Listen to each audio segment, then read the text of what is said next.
সুপ্রিয় দর্শক, সুপ্রিম কোর্টের নির্দেশ অবমাননা করে মহাবিপদে কলকাতার মেয়র ফিরহাদ হাকিম।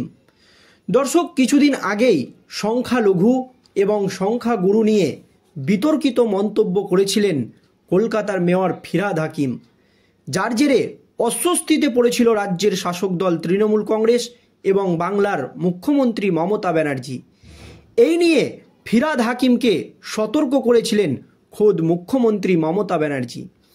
এই আবহে কেটে গিয়েছে বহুদিন। তারপর কলকাতার বুকে একের পর এক বাড়ি হেলে পড়ছে, যা নিয়ে প্রশ্নের মুখে পড়ে কলকাতার মেয়র ফিরহাদ হাকিম।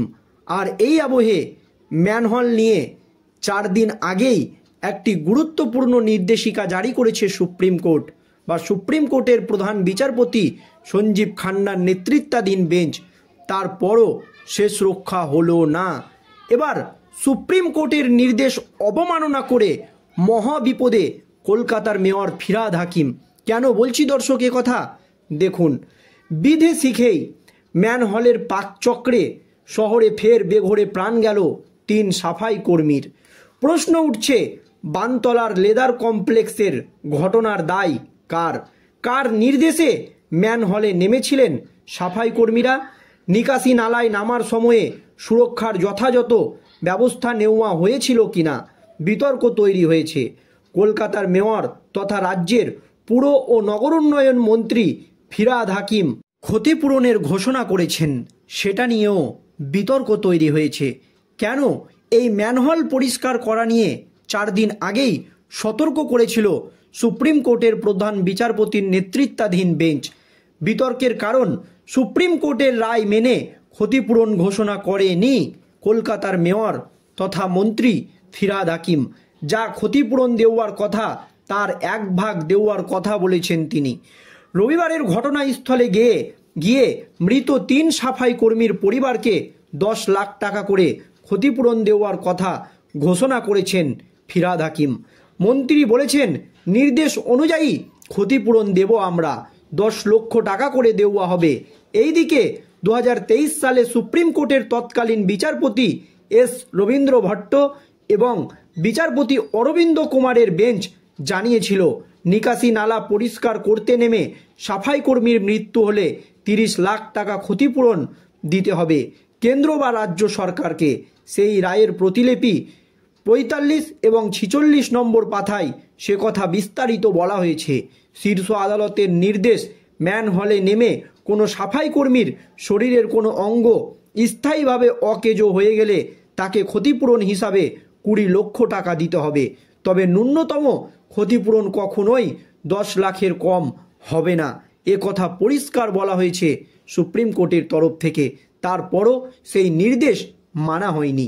বানতলার সাফাই কর্মীদের মৃত্যু হওয়া সত্ত্বেও কেন 10 লাখ টাকা ক্ষতিপূরণ ঘোষণা করলেন রাজ্যের মন্ত্রী, তা নিয়ে অনেকেই প্রশ্ন তুলেছে। এ প্রসঙ্গে রাজ্যের পৌর ও নগর উন্নয়ন দপ্তরের মন্ত্রী সূত্রের খবর, মন্ত্রী প্রাথমিকভাবে 10 লক্ষ টাকা ক্ষতিপূরণের ঘোষণা করেছেন। পরে সুপ্রিম কোর্টের রায় খতিয়ে দেখে যাবতীয় সিদ্ধান্ত নেওয়া হবে। আদালতের বিধিনিষেধ থাকা সত্ত্বেও যে ম্যানহলে মানুষকে নামিয়ে সাফাইয়ের কাজ চলে বানতলার ঘটনায়, তা আরও একবার প্রমাণিত। কয়েক বছর আগে দক্ষিণ কলকাতার কুদঘাটে একটি ড্রেনেজ পাম্পিং স্টেশনের ম্যানহলে নেমে প্রাণ গিয়েছিল 4 জনের। এবার বানতলায় মৃত্যু হলো 3 জনের। প্রথম একজন নেমেছিল নালায়, দীর্ঘক্ষণ পরেও তিনি না উঠে আসায় আবারও 2 জন নামেন। ঘণ্টা 4 পর সকলের দেহ উদ্ধার হয়। 3 জনেই KMD এর অস্থায়ী কর্মচারী। লেদার কমপ্লেক্সের ভেতরের সেক্টরে 6 ইন্ডাস্ট্রিয়াল ডেভেলপমেন্ট অথরিটির অধীনে সাফাইয়ের কাজ করছিলেন তারা। সুপ্রিম কোর্টের নিষেধাজ্ঞার পরেও কেন বানতলায় শ্রমিক দিয়ে ম্যানহল পরিষ্কার করানো হলো? ফিরহাদ বলেন, নির্দেশিকা অনেক সময় মানেন না শ্রমিকরা। আমার কিছু হবে না ভেবে নেমে পড়েন, এতেই বিপদ হয়। মুখ্যমন্ত্রী বললেন, এখনই যাও। আমি দৌড়ে চলে এলাম। থানা তদন্ত করবে, থানার বড়বাবুরা আসছেন, উনি এখান থেকে রিপোর্ট দেবেন। ঠিকাদারকে বলেছি যেতে, পৌরসভা তদন্ত করবে, যথাযথ ব্যবস্থা নেওয়া হবে। বানতলার ঘটনার জন্য যে বা যারা জড়িত তাদের কাউকে ছাড়া হবে না বলেও আশ্বাস দিয়েছেন ববি। মন্ত্রীর কথায় যে বা যারা দায়ী কাউকে ছাড়া হবে না। ঠিকাদার যদি দায়ী হয় বা কোনো আধিকারিক, কাউকে ছাড়া হবে না। তিন গরিব মানুষের প্রাণ গিয়েছে।